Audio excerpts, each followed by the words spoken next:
Ok, no he subido videos en mucho tiempo, la verdad creo que eso tampoco importa, porque es más como un blog personal. Originalmente este video no lo iba a grabar y de hecho por eso tampoco lo voy a editar, literal lo voy a subir tal cual como sea que me salga. Porque no sé, alguna vez se me va a ocurrir tipo, eh, cierto que leí El Lobo Estepario, vamos, quiero leerlo y yo que sé, me duelen los ojos o perdí la vista, espero que no. Digo, ya lo tengo grabado. Y también por si alguien me quiere escuchar. Aunque la calidad no va a ser tan buena, esto es más como, no sé, póngalo de fondo o algo así. Voy a leer El Lobo Estepario. Sé que estaba leyendo la náusea, pero es que ahorita no doy para ver yo la pantalla. Y esto es más lo que estoy leyendo, por si me olvido en el futuro. Es más porque hace tiempo lo inicié, pero nunca lo continué. En vez de continuar donde estaba, voy a leer desde el principio, porque la verdad no me acuerdo bien lo que decía. Obviamente no me acuerdo cada palabra tal cual, pero sí más o menos de qué iba. Le presentaba, yo entiendo que es como una casera y aparecía, creo que era el hijo, y decía, este sujeto vive aquí con nosotros, es muy raro, pero no nos incomoda, pero tampoco nos hace sentir cómodos. Y ya, hasta ahí me acuerdo que leí. O sea, fueron varias páginas de eso, pero bueno. El punto es que capaz sí me confundo porque ya creo que van 2 años que lo empecé a leer y nunca lo continué porque lol. Y pues eso. Lo que sí no creo que voy a leer y voy a resumir es el prólogo. Sí, nada, lo voy solo a resumir. Bueno, El Lobo Estepario es de Hermann Hesse, que bueno, como es alemán, el señor seguramente, bueno, no sé si es alemán, es suizo, perdón, pero en Suiza también hablan alemán. Así que, hablando del sentido, no importa, no de ser Hermann Hesse, sino Hermann Hesse, pero a quién le importa, a mí. Bueno, el punto es que ya, el libro fue mal interpretado. El libro salió en 1927, 1928, entre esos años. Aquí está más exacto. 1927. Y pues lastimosamente era la época de hippie, LSD, fuah. Pues ya nada, fue mal interpretado y fue idolatrado por los hippies. Una pena por el pobre señor. O sea, tantas cosas que han habido y tenía que ser idolatrado por los hippies. Ahora yo tampoco, yo hace tiempo me acuerdo que dije que mi libro favorito era Demian, del mismo autor, Hermann Hesse, y voy a decirle Hermann Hesse, o como sea que me salga en ese instante. El punto es que yo dije que era o sea, era mi libro favorito y lo es, pero ocurre que las chicas eran alemanas y yo no sabía, no sé, todavía no sé, es más una teoría de que tipo me vieron como hippie o algo así, pero o sea, yo de por sí no tengo vibras de hippie. O sea, ahorita estoy puesta a esto, pero porque no me quiero sacar.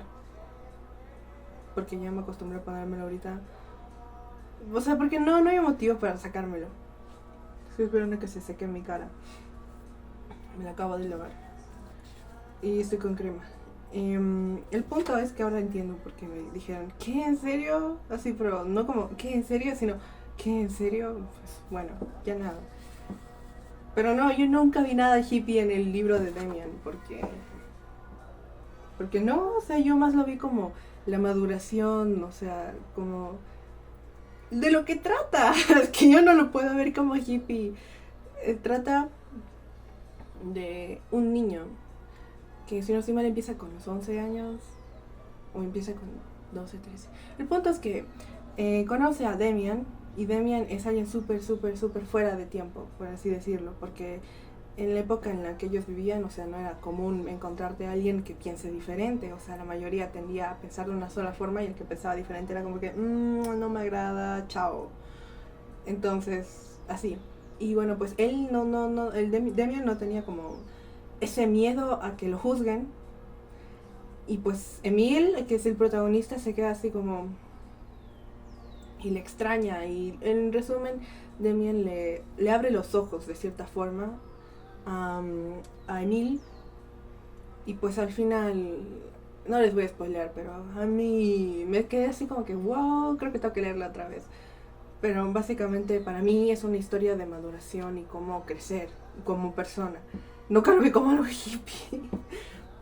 Como, sí, liberación, todos libres, vamos a hacer lo que se nos dé la gana. No, no, jamás lo vi de esa forma. Y la verdad yo no estoy a favor de los hippies, al menos como se han hecho ver. Muy triste. Todas las ideologías pasan por lo mismo.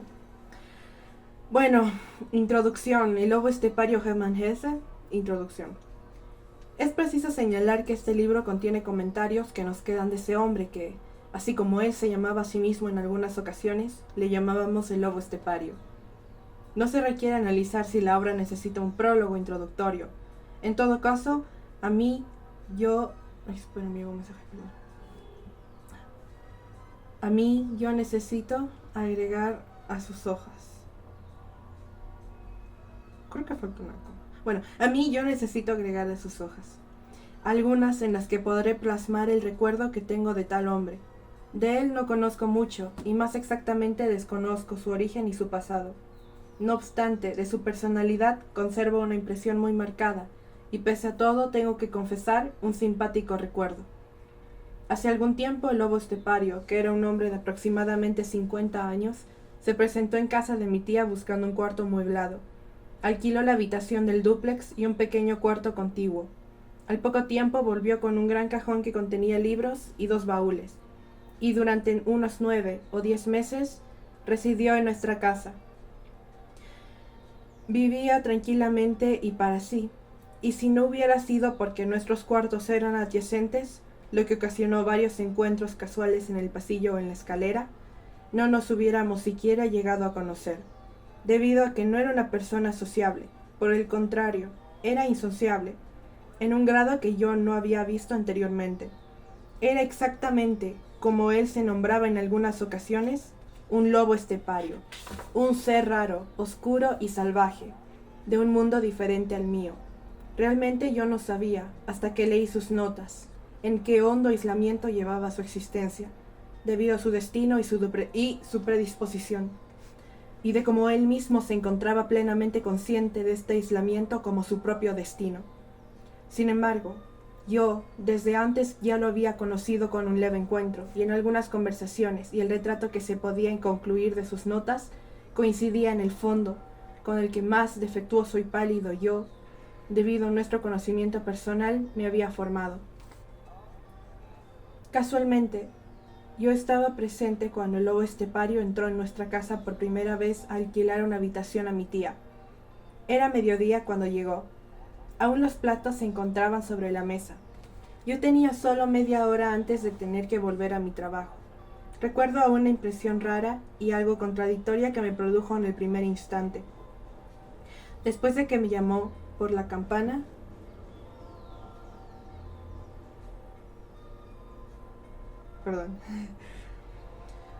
Después de que llamó por la campana, entró por la puerta de cristal y mi tía, desde el pasillo, todavía en penumbras, le preguntó qué deseaba.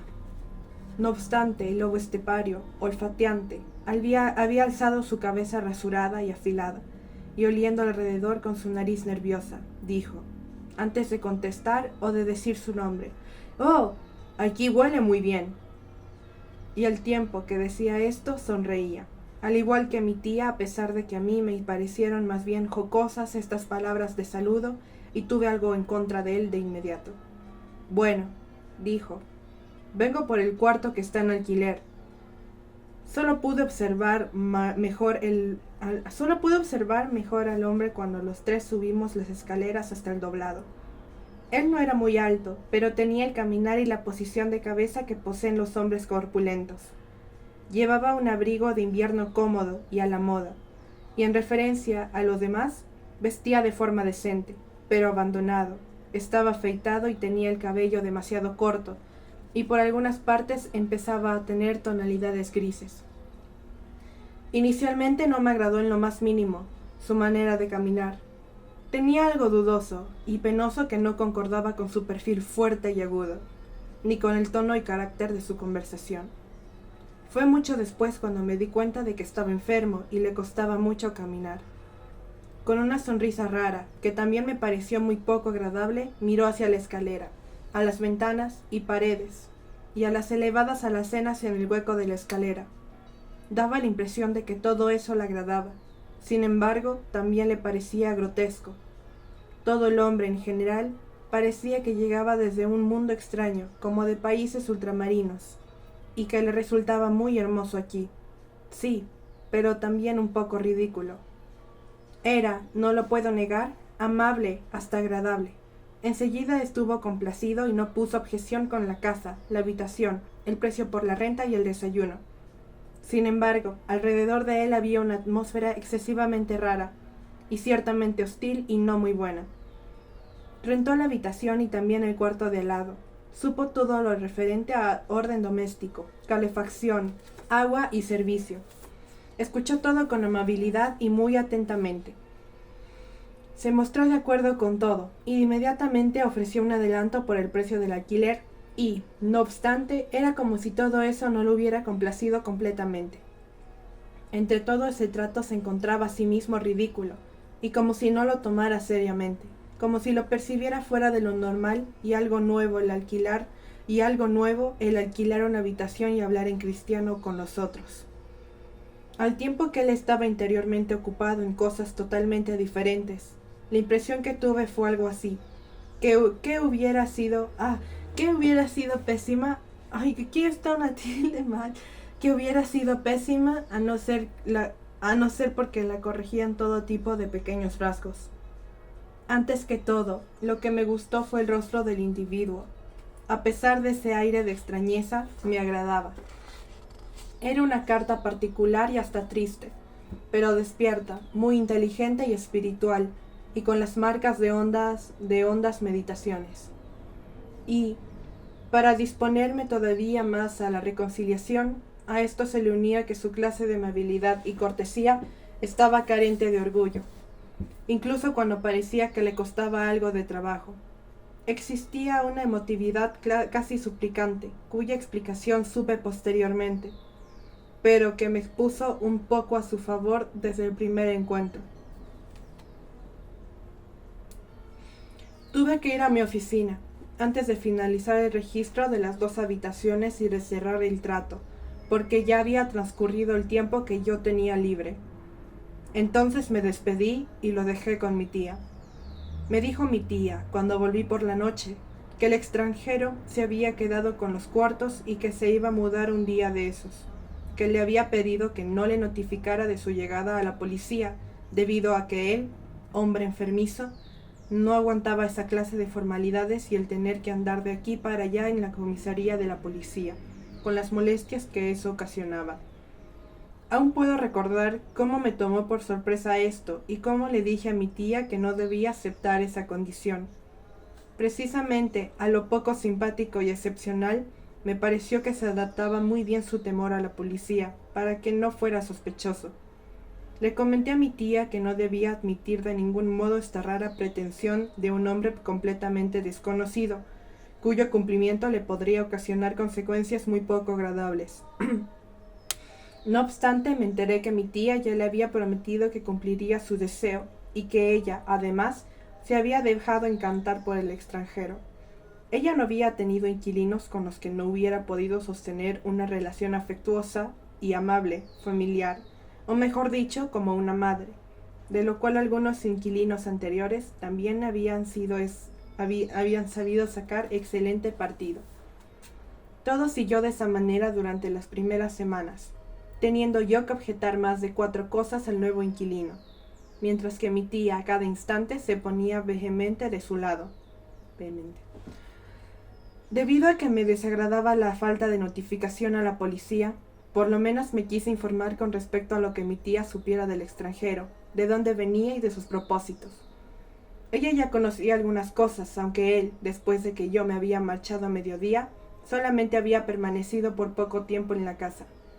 Le había dicho que quería pasar varios meses en nuestra ciudad para conocer las antigüedades de la localidad y poder estudiar en las bibliotecas. Realmente a mi tía no le gustó que alquilara el cuarto por tan poco tiempo, pero evidentemente él, a pesar de su rara apariencia, ya la había ganado. Finalmente la habitación ya estaba alquilada y mis negativas llegaron tardíamente. ¿Por qué dijo que aquí olía muy bien?, pregunté. A esta pregunta mi tía, que en algunas ocasiones tiene buenas ideas, me contestó. Lo imagino perfectamente. En nuestra casa huele a una vida agradable y honesta, a limpieza y orden, y esto es lo que le agradó. Es como si ya hubiera perdido el hábito y le estuviera haciendo falta. Muy bien, pensé. A mí no me interesa, pero, dije, si no está habituado a una existencia honesta y decente, ¿cómo nos arreglamos? ¿Qué hará si es sucio y lo mancha todo? ¿O si vuelve todas las noches a casa en estado de embriaguez? Bueno, ya lo veremos, dijo ella al tiempo que reía y yo dejé que se quedara. Y en efecto, mis temores no tenían un fundamento sólido. El inquilino, si bien no tenía una forma de vida razonable y ordenada, no nos alteró ni nos perturbó.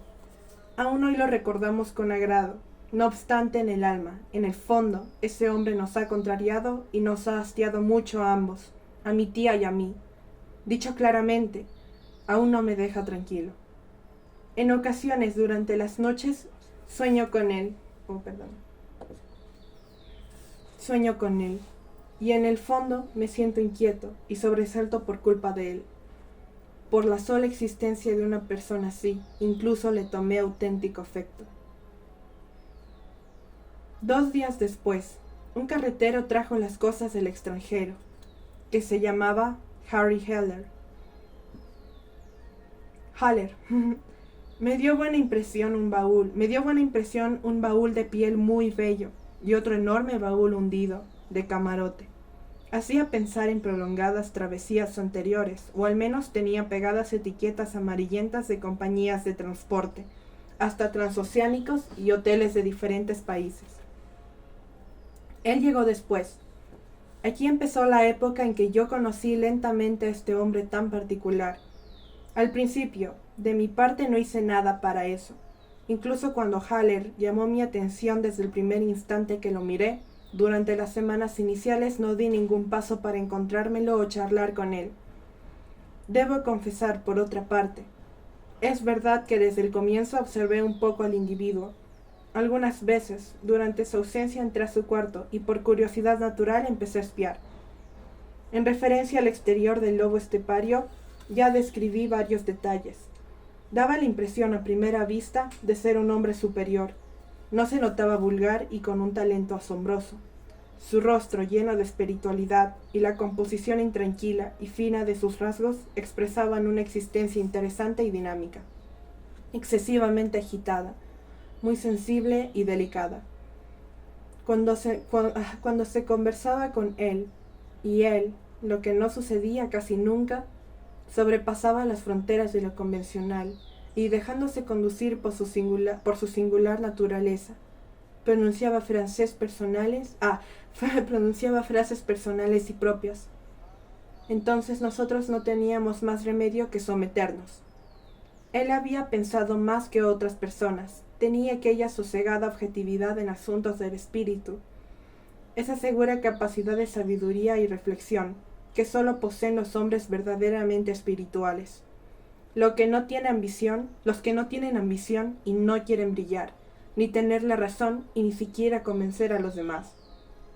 Recuerdo una versión en ese sentido de la última época en la que vivió aquí. Ni siquiera la llegó a pronunciar, pues solo fue una mirada.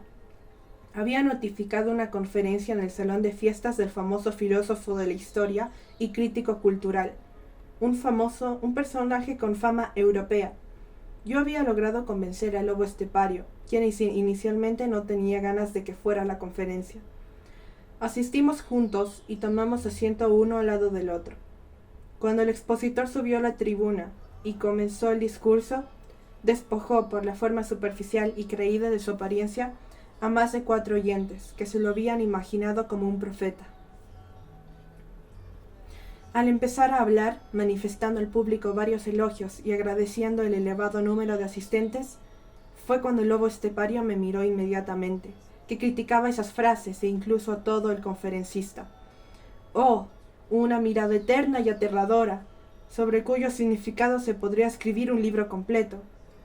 Esa mirada no solamente criticaba al conferencista y con su fascinante sarcasmo destruía al personaje famoso. Eso era lo menos importancia.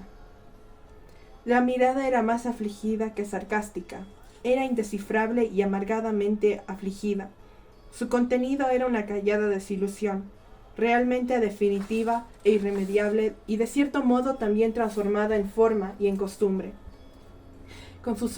Con su solitario resplandor no solo iluminaba la persona del vanidoso orador y ridiculizaba poniendo en evidencia la situación del instante, el interés y la disposición del autorio, y el título algo arrogante del discurso anunciado. No, la mirada penetrante del lobo solitario traspasaba toda la fiebre del dinamismo y la avidez del arribismo, todo el universo de nuestros días, la pedantería completa y todo el frívolo juego de un espiritualismo vacío y sin fondo. ¡Ay! E infortunadamente la mirada va más allá. No solo llegaba a los defectos y a los desalientos de nuestra espiritualidad, de nuestros tiempos, llegaba hasta el corazón de la humanidad. En un solo segundo declamaba con elocuencia la incertidumbre de un pensador, de un sabio, quizá, en la dignidad y en el sentido general de la vida humana.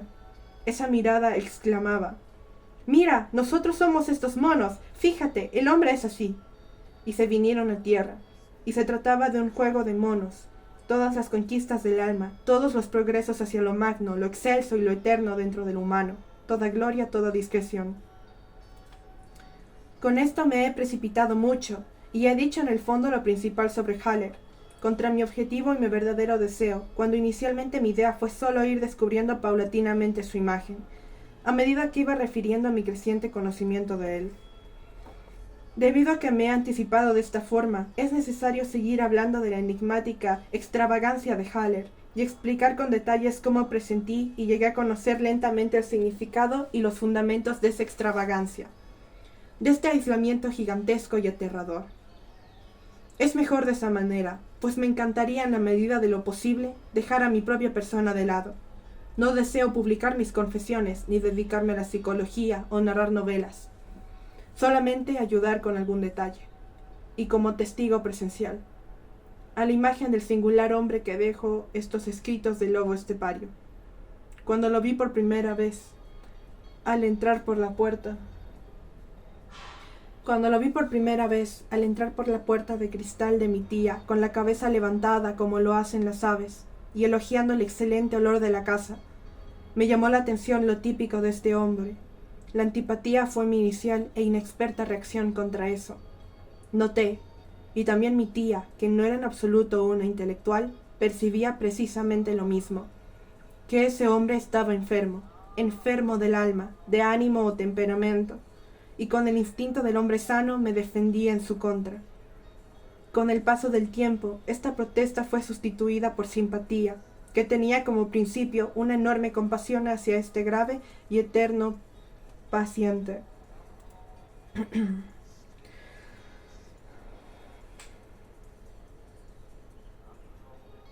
De cuyo encierro y cuyo fallecimiento interno yo lo presenciaba. Fui obteniendo durante esta etapa una conciencia cada vez más clara de que la enfermedad de este individuo no dependía de imperfecciones de su naturaleza, sino más bien solo de la inmensa cantidad de capacidades y facultades inarmónicas que poseía. Logré comprobar que Haller era un genio del sufrimiento, que él se había creado para sí, en el sentido de muchos axiomas de Nietzsche. Una enorme capacidad de sufrimiento, genial, aterradora. Entendí también que la semilla de su pesimismo no era ofensa del mundo, sino de él mismo, ya que si bien charlaba sin cuidados y con un sentido destructor de instituciones y de la gente, jamás excluía. El primero contra quien siempre dirigía sus flechas era él mismo, a quien detestaba y negaba era él mismo. Debo intercalar aquí una observación psicológica. Pese a que ignoro mucho de la vida del lobo estepario, tengo sin embargo un enorme fundamento para pensar que fue instruido por sus padres y maestros amantes, pero muy religiosos e inflexibles. En ese sentido, que el cimiento de la educación es el quebranto de la voluntad.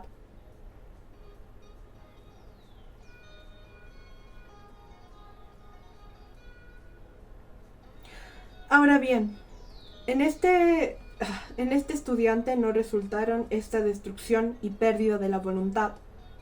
Para eso él era muy duro y fuerte, excesivamente espiritual y dinámico. Un momento.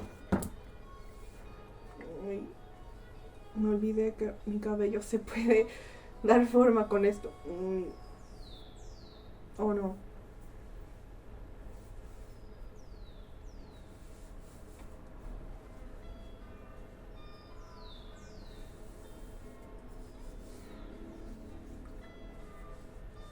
Ok, ya nada. Así está bien.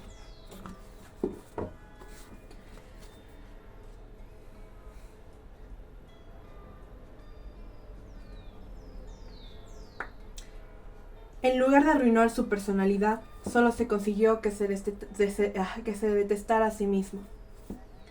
Contra este objeto noble e ingenuo, contra sí, dirigió ya toda su existencia al genio completo de su fantasía, toda la fuerza de su capacidad de pensamiento, ya que en esto, y pese a todo, tenía un sentido eminentemente cristiano y de mártir, debido a que toda maldad, todo odio, toda aspereza y toda crítica de que era capaz, le detestaba ante todo, y antes que nada contra él mismo.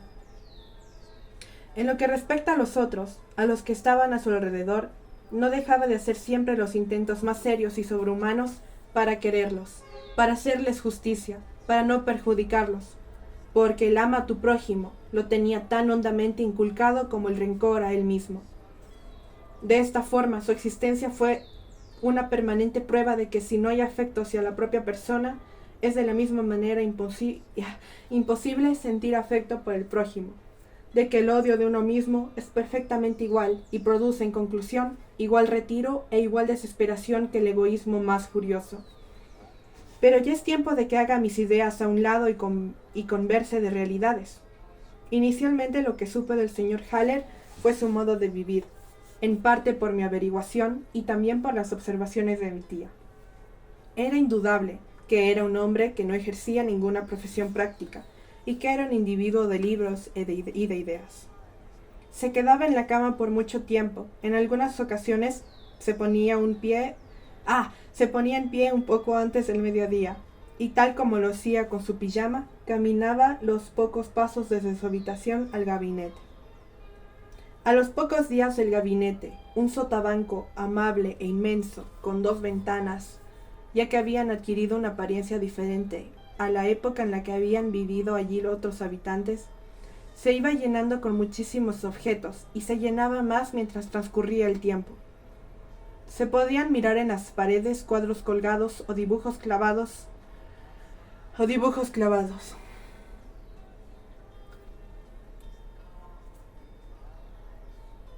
En algunas ocasiones recortes de revistas que cambiaban continuamente. Una vista meridional, fotos de una ciudad muy pequeña de Alemania. Indudablemente... Espera, ¿es si era alemán? Espera. Hermann Hesse, creo que sí era alemán. Sí, era suizo, sí estaba bien. Lol.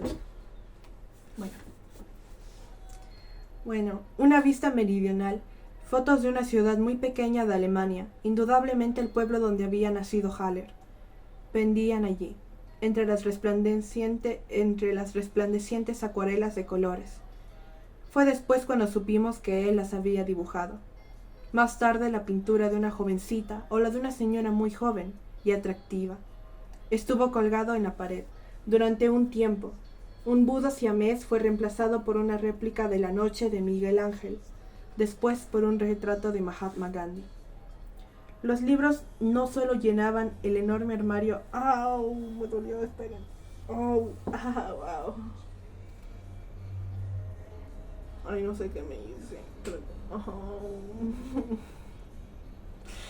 Creo que me rasqué. Ay, justo encima de un grano que mágicamente conectó un nervio. Imposible, no lo sé. Bueno. A ver, los libros no solo llenaban el enorme armario librería, sino que estaban por todas partes, en el escritorio elegante y antiguo, sobre las mesas, encima de las sillas, en el diván, sobre el suelo, libros divididos con papel entre sus hojas, que continuamente cambiaban. Día a día los libros aumentaban, ya que no solo se traía enormes cantidades de las bibliotecas, sino que usualmente recibía por correo muchos paquetes. El individuo que habitaba aquí podía ser un erudito. El humo de tabaco que lo envolvía, todo venía bien con eso, y las puntas de cigarros y ceniceros que se veían por todos lados. Bastantes libros no poseían contenido científico. Gran parte eran obras de poetas de todas las épocas y países. Yo tengo... no tiene nada que ver con el libro, pero hace unos meses nomás me di cuenta porque yo decía, ¿cómo la gente lee tanto y yo me demoro tanto leyendo? Y es que esta cosa no es mi literatura, esto no, o sea, me gusta, pero realmente no es lo mío. Lo mío es esto.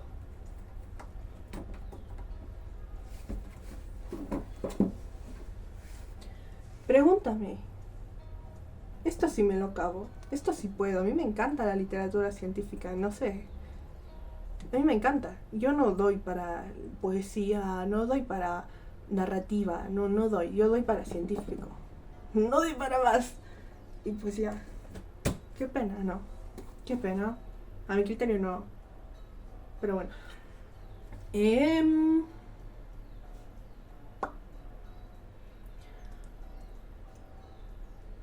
Gran parte eran obras de poetas de todas las épocas y países. Durante un tiempo estuvieron sobre el diván, donde él continuamente pasaba días completos acostado. 6 gruesos tomos del final del siglo XVIII titulados Viaje de Sofía, de Meme a Sajonia. Al parecer eran muy ocupadas, una edición completa de Goethe y otra de Jean Paul. También Lichtenberg, Jacobi, Novalis y Lessing. Algunos tomos de Dostoyevsky estaban atestados de papeles repletos de notas. ¿Cuánto falta? Porque ya mi cerebro ya está diciendo como que ya descansaste, ya descansa otra cosa. O sea, en plan no descansar porque sigo haciendo algo, pero bueno. Faltan. Una, dos. ¿Cuánto? 20, 30. Faltan 5 hojas. Me saco esto, desgracia mejor.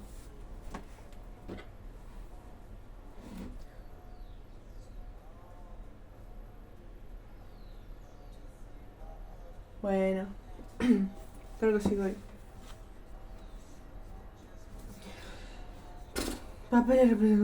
Entre los innumerables libros y escritos encima de la mesa grande estaba habitualmente un ramo de flores, donde se encontraba una caja de pinturas que siempre estaba cubierta de polvo.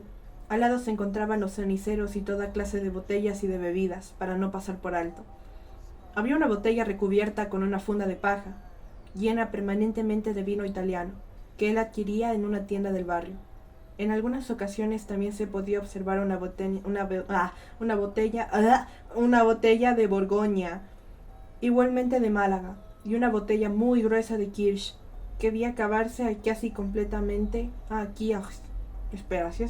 No importa, que debía acabarse casi completamente en muy breve tiempo, para después esfumarse en un rincón de la habitación y cubrirse de polvo, sin que se redujera al sobrante. No me estoy justificando del espionaje al que me estaba dedicando, y confieso que en los tiempos iniciales todas estas señas de una existencia, aunque llena de desasiegos espirituales, sin embargo sin freno y desordenada, me produjeron desconfianza y antipatía, ya que solo soy un hombre burgués y de existencia regular. Aparte de eso no fumo y soy abstemio, y esas botellas en la alcoba de Haller me agradaban todavía menos que todo el atrayente y sobrante desorden. El extranjero, igual que con el sueño y el trabajo, vivía de un modo muy diverso y caprichoso en referencia a las comidas y bebidas. En varias oportunidades ni siquiera salía a la calle y no tomaba nada más, con excepción del desayuno. Con frecuencia mi tía hallaba sobre el suelo, como único resto de su comida, una cáscara de plátano. Pero en otras ocasiones comía en restaurantes, algunos elegantes y buenos, otros como pequeños bares de los suburbios. Su salud no era buena, además de su padecimiento de las piernas, con el que en algunas ocasiones le era muy difícil subir las escaleras, y parecía que no padecía de otros problemas. Y una vez dijo de pasada que no dormía bien ni digería desde hace años. Yo se lo atribuía a la bebida. Tiempo después, al acompañarle a alguno de sus bares, presencié cómo ingería los vinos apresurada y caprichosamente. Pero verdaderamente borracho no lo vi jamás, ni nunca alguien lo ha visto así. Jamás se me va a olvidar la primera vez que nos encontramos. Solamente nos conocíamos como habitualmente se conocen los vecinos de cuarto en una casa de alquiler. Volvía de mi trabajo una tarde y descubrí para mi asombro al señor Haller, entre el primero y el segundo piso. En el rellano de la escalera, estaba sentado en el escalón y se movió para permitir que yo pasara. Me ofrecí a acompañarlo hasta arriba después de que le pregunté si se sentía mal. Él me miró y pude darme cuenta de que lo había despertado de algo parecido a un estado de letárgico. Lentamente empezó a sonreír, con una sonrisa terrible y agraciada, con la que me he torturado en muchas ocasiones. Después me invitó a tomar asiento a su lado. Le di las gracias y le dije que no tenía la costumbre de sentarme en los peldaños frente a la casa de los demás. Es verdad, dijo, y sonrió incluso más.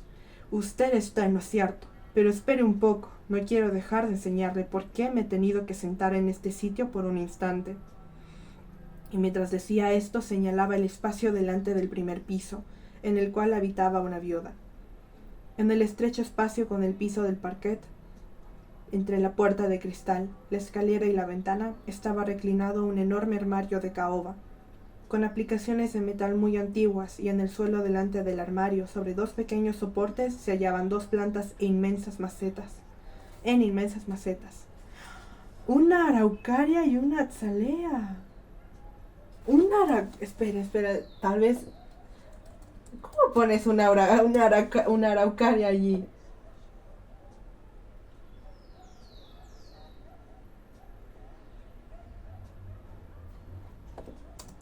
Perdón.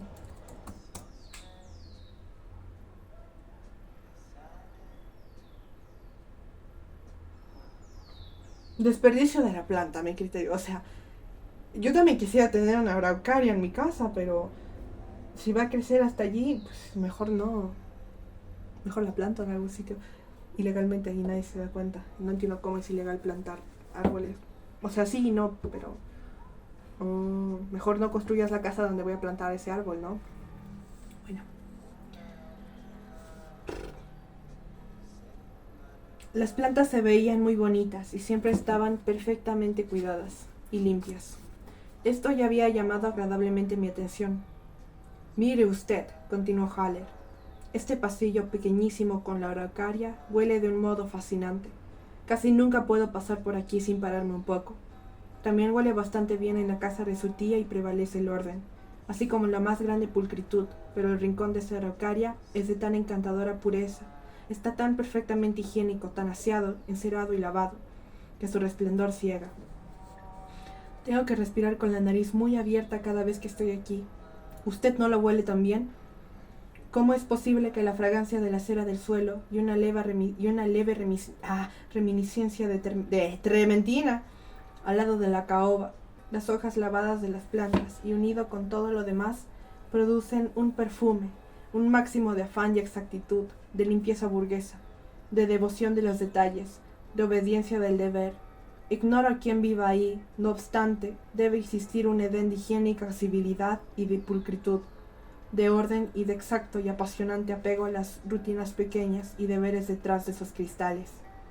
Como yo seguía en silencio, continuó. Le ruego que no piense que estoy hablando con sarcasmo. No existe cosa, caballero, que esté más lejana a mi objetivo que querer burlarme de alguna forma de este orden y de esta educación. Es verdad que yo habito en un mundo diferente, no en este. Y tal vez no podría aguantar vivir en un sitio con esas araucarias. A pesar de que yo sea un pobre y viejo lobo estepario, no dejo también de ser hijo de una madre. Mi madre igualmente cultivaba flores y era una señora burguesa. Ponía cuidado en las alcobas y de las escaleras, de cortinas y muebles, e intentaba dar a su casa y a su existencia la misma honestidad, pulcritud y limpieza como le era posible. A eso me recuerda el vapor a trementina y la araucaria, y es por eso que, una que otra vez, me quedo sentado aquí contemplando este minúsculo silencioso jardín del orden, y contentándome de que en el mundo aún existan estas cosas. Intentó ponerse en pie, pero le costó trabajo, y cuando quise ayudarle un poco aceptó mi ayuda. Me quedé callado, pero había caído, igual que le había sucedido a mi tía. en algún hechizo de que este raro individuo podía realizar en ocasiones. Ya me cansé.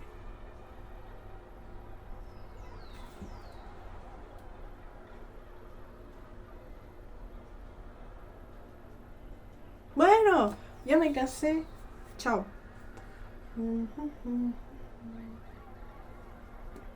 Veamos si me acuerdo porque no voy a poner ningún separador.